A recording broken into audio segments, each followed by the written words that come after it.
What's happening, everybody? I'm back. It's me, your resident supervillain, Mr. J. Washington. I'm here with my review for Season 3, Episode 7 of Black Lightning on the CW. And if you have not seen it yet, you already should know what the deal is. Please come on back, because there will be spoilers. My apologies for the delay. You should have gotten this almost 2 days ago. But it is Thanksgiving week on top of a lot of other things, and things get busy and hectic, and you're trying to adjust around other people's schedules to do a bunch of other stuff. But nonetheless, I'm here. Let's get into it. It starts out with basically Grace having a nervous breakdown, an emotional breakdown, and as we find out, and we've pretty much learned throughout this season as we've gotten to know more and more about Grace, that her shape-shifting is triggered by her emotions. So Anissa has learned a method to calm her down and bring her back to normal. I will say I dug the cinematography of this, how we didn't have to see the changes, but we saw the result, if that makes sense. Like, they didn't have to spend money on the visual effects to show the shape-shifting, but every time the way the camera played, the new actor who was playing the various roles, the various forms of Grace was there, and that was so dope. I think we're getting closer and closer.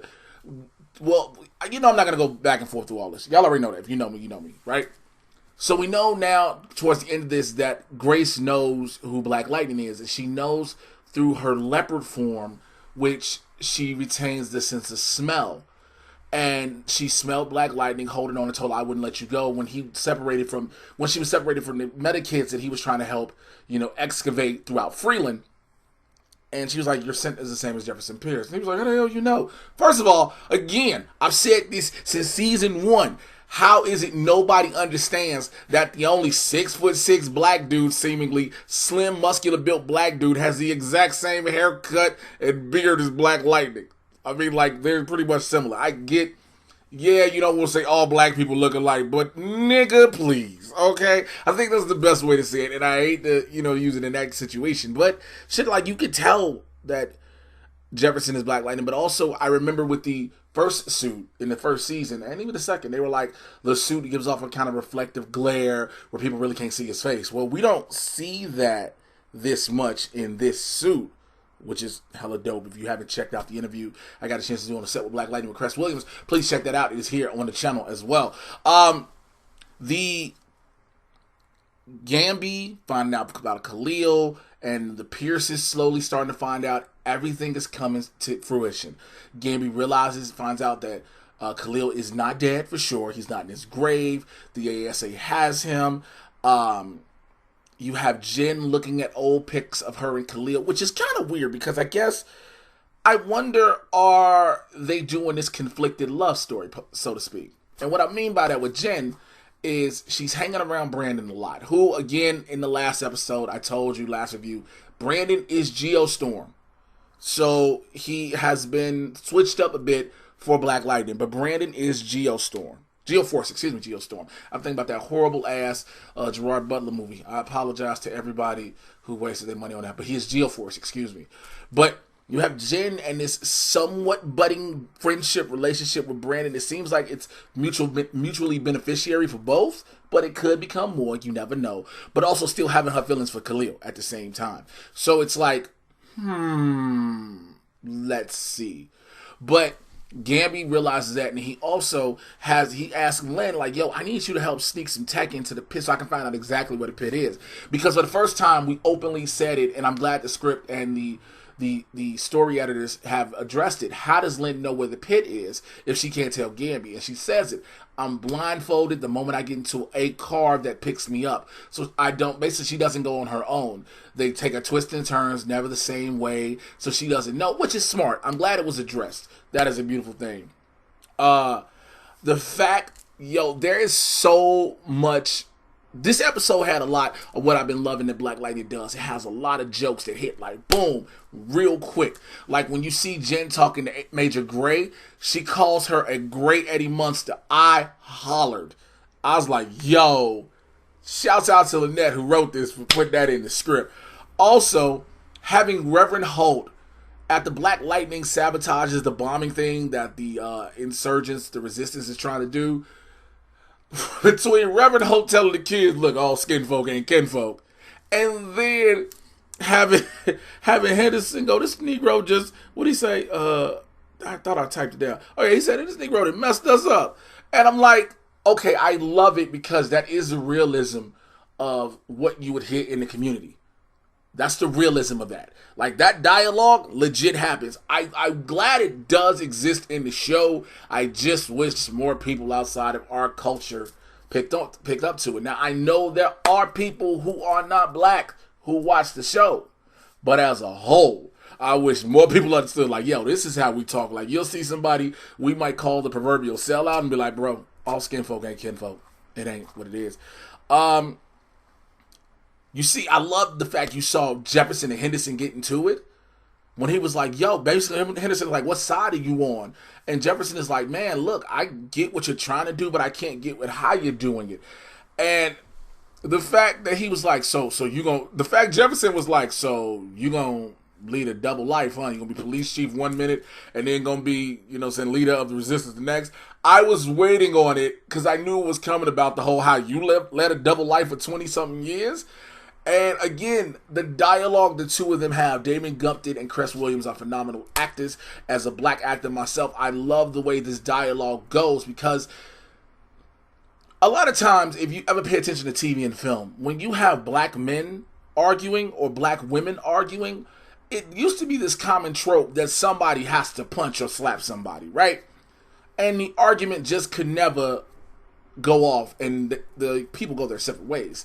This did that, and I love the fact that it did that. I really appreciated that. But the fact you hear Jefferson, talking like a real black dude to a homie was like, Henny, but Bill, like, yo, you would call your best friend Henny. His last name's Henderson. It's some real stuff that would happen. Also, when it came to Major Gray, and she was telling Lynn about what she can do and can't do, and Lynn is asking for access to other things. And then she's, Major Gray storms off. And then the dude, the new assistant working to Lynn, who I'm seeing, Lynn says he's a suck-up. I kind of see this development like, dude got a crush. He gonna try to make a move on Lynn while she at work. Lynn gotta be like, my nigga, I'm married. What you on, bro? Like, she gotta calm him down until she be like, bro, my husband will fry your fucking skull. Like, but he says, I hope somebody swipes left on her Tinder profile. Like, the real life jabs that are done in this are, great. Anissa and Jefferson's heart to heart. Because of the Khalil attack, the painkiller attack, Anissa hasn't fully regained her powers yet, so she can't be out in the street. She helps as Blackbird, but she can't be Blackbird's strength. You know what I'm saying? She can't do that. But to have a talk with Black Lightning about needing to transport Grace out and saying, I need your help. I need Black Lightning. Because Jefferson was like, yo, is this one of the moments you just brought me here just to throw me out? Like, yo, we can skip the trouble. But to have this heart-to-heart talk, this dialogue that happens, again, the one thing I love about shows that make families and friends feel realistic, this did. Also, I got to give Nafisa Williams so many props for the emotion she conveyed throughout this episode. I'm using big words like real critics in this joint. Like, she conveyed so much emotion. It exuded through the camera. Like, the fact you had her crying and her facial expressions didn't look forced. It was natural. And to see Cress Williams as Jefferson Pierce, take that and as a father himself in real life, use that to draw into that scene. I think I love that so much. And that's how we had Black Lightning helping to get, the kids out, which again, Reverend Hope was untrusting, had his gun out at him, was like, I don't trust your black ass. He was like, you know what, I know the Lord is my shepherd. He may not come when I call. And Jefferson's like, yeah, but he's always on time. All right, I got it. Let's go. Like, I love how that happens. I love, again, the dialogue in this episode set it up so well. Now, I know I said in a previous review how a lot of things seemed to be jumbled. It did. But I saw this and I watched everything flow cohesively. To watch even Jennifer and Brandon, like I brought in earlier, when Jennifer goes to his crib, when she's at his crib, well, first she tries to get him, talk to him after they're having a Markovian attack drill, which is crazy. Look, I just said it a few seconds ago, maybe a minute ago. We put in so many real life things that happen in this show. Real life dialogue, real life conversations, real life emotions that may be there. And attack drills are something that students are having to go through on a daily basis. That is a scary, scary thing. I am a father of two. I'm a father of a 16-year-old son, who, as I record this, today is his birthday, and a 6-year-old daughter. To know that my kids have to go through school shooting drills is like, what the fuck? Never had to go through that. Because we never had to worry about school shootings like that, where, you know, some kid is just like, you know what, I can't take it no more, I'm just going to shoot everybody. And we had the people who fought outside. Like, if you had beef with somebody, you catch him in the streets, or y'all might square up in the lunchroom, you know what I'm saying?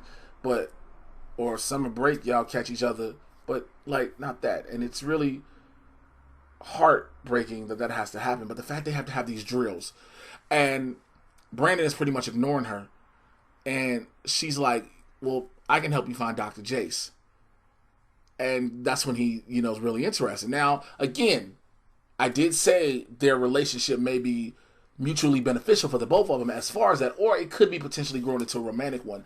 But the weird thing about that is, because of course Lynn finds out from Gambi that Khalil is hella alive and he's brainwashed. The chip is there, but his old memories still exist, and his old memories show him with Jennifer, him fighting Black Lightning, him getting his spine ripped out by Tobias, so much through his memories. So eventually she wants to figure out how to take that chip and whatever it is, turn it off and let his real memories come back and let him be him, which eventually will happen throughout towards the end of the season, of course, because we got to get, you know, Painkiller working with Black Lightning, working with Lightning, Thunder, maybe even Geo-Force. We don't know how Grace will play into it.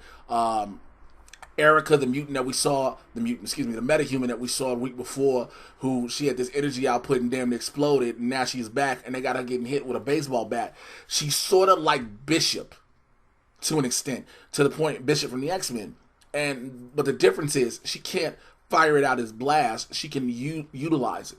So she can bench press up to 3,000 pounds when she has all this energy stored up. But the problem is, like Lynn said, like, if it's not a muscle, it's not trained like a muscle, it won't have the same effect. Let me just say this. So, the ASA go to swarm on Markovian safe houses, which are in the hood of Freeland. They go to one house, they are terrorizing the residents. Again, that is this thing that happens in some homes. A lot of times people are comparing this to what is going on in ICE with a lot of homes, where people they quote unquote think are illegal immigrants, and they're not, just because they're a different skin color, they automatically want to detain them. Like, yo, if a person is letting you in the home, and a person shows they have nothing to hide, why are you that way? And they did that with a lot of relatives and families in the neighborhood, and it was very disheartening to see. But again, it is real life compared to what we're going through. Again, the Kids in Cages is similar to the situation going on with Kids in Cages now. I always give credit to the writers for that, to the parallels. A lot of the actors, one of the main questions was asked when we did the set visit was like, yo, how does that feel to you? Like, what are your thoughts on that? Because yeah, you could be playing a character and you might not have to give a damn about that, but it is some real life and it's affecting people on a daily basis. Nonetheless, but the ASA go to swarm on Markovian safe house, and they about to get their ass blown up, and Black Lightning basically saves them. And you see the ASA actually gun down one of the Markovians, and Black Lightning about to whoop his ass, and Major Gray is like, yo, stand down. Black Lightning, I order you to stand down. And then gets to the point and says, if you don't listen to me, I will have them level this garbage dump you call a town. And because of how much he loves Freeland, he has no choice but to stop. I'm like, yo, okay. Because that ties into later when you see Painkiller once again sparring. And they gave him the same meta that was training with Erica earlier, who has a lot of strength. He has 5 times the strength of a normal average man. Painkiller tells him, I'm not the average man, and proceeds to whoop his ass. He is torturing him. He puts one knee, was like, yo, that's your lower lumbar. And it hits him in another. That's your thorax. Like, he is slowly killing him. First he's paralyzing him, then he is killing him. But to the point where he sees on his screen he has a new asset, and his new target is Black Lightning. So I think now it's going to be interesting even more, because Lynn knows, but she's not going to tell Jefferson. Jefferson is going to fight him, and maybe we'll have that Winter Soldier moment where his goggles come off, because of course if you're Black Lightning and you're Thunder, you're not going to think that that's Khalil, because it's impossible. He's dead.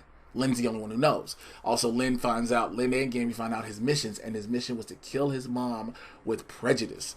Like, yo, have no mercy on her.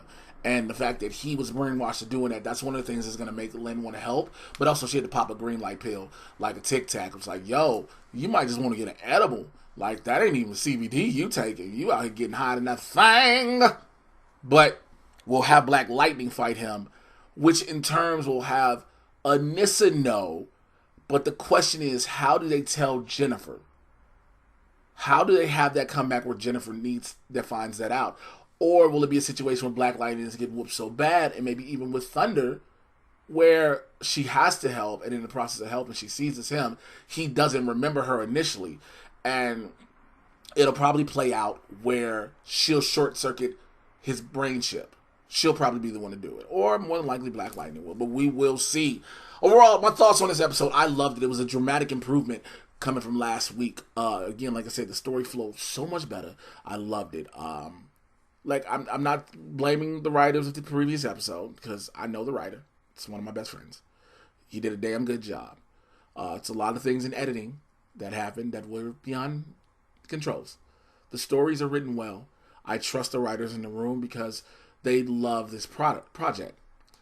They are fans of this project. And it's not just fans of being on a TV show.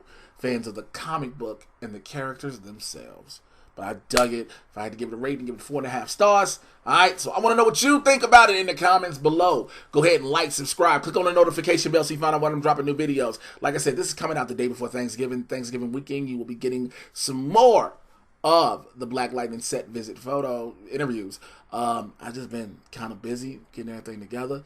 So tonight I got to be at the Laugh Factory in Long Beach. So by the time y'all hear this, y'all won't be coming to Long Beach. Just letting y'all know.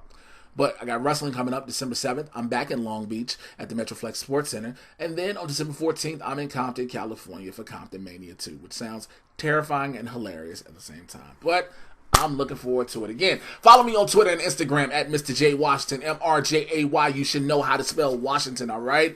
Make sure you are joining my Patreon, patreon.com/Mr. J Washington. I'm going to put up my interviews I got from San Diego Comic-Con with the cast of Pennyworth. Those are going up exclusively on the Patreon. So you got to check those out, especially since the fact they got a season 2. So you definitely want to check that out. Make sure you're checking out the Mad Titan podcast. It's everywhere you get your podcast listed on. I get you caught up on everything that is happening in the Marvel and DC live action and cinematic universes. It is Barbershop Talk for Nerds. I said it before, I was thinking if I was going to do all the shows in the Arrowverse, and I was like, I don't have time, unfortunately. But I do, and I might do this recent episode of Arrow because it was directed by my homie David Ramsey, who plays Diggle in the show, and it was a phenomenal episode, and I think I should let everybody know in detail and in depth. I might do that. But nonetheless, I'll holler at you guys next week. Till then, take care. I'm out of here.